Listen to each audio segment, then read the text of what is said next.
Mga idol, ituro ko muna sa inyo kung paano paggamit itong sudas. Ganito lang yung mga idol, Yan.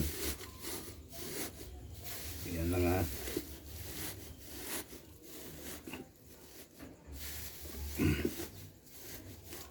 Tapos, pag alisin mo dito mga idol, para may butas.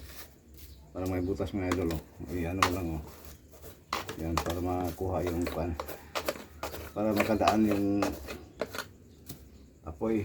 Yan, butas na, Yan, tapos, lagay mo dito doon. Ito na mga idol, tingnan nyo.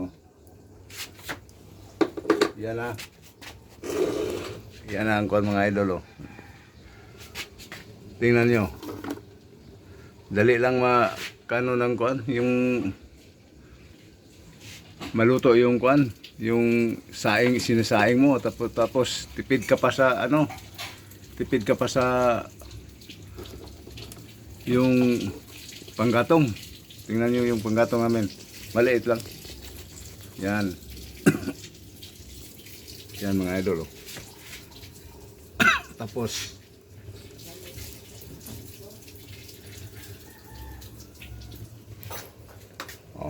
dali lang kumukulo yung kuno. Wala hindi nabutan ng 10 minutes. Nagagamit ba kayo ganito mga idol? Yung hindi pa nakagamit ng ganito, subukan nyo. Hindi ba sabi kayo nga totoo ito. Yan. Pagsaing mo, iwanan mo. Magtrabaho ka ng iba. Pagbalik mo, luto na yan. Yan lang ang share ko sa inyo mga idol. Salamat.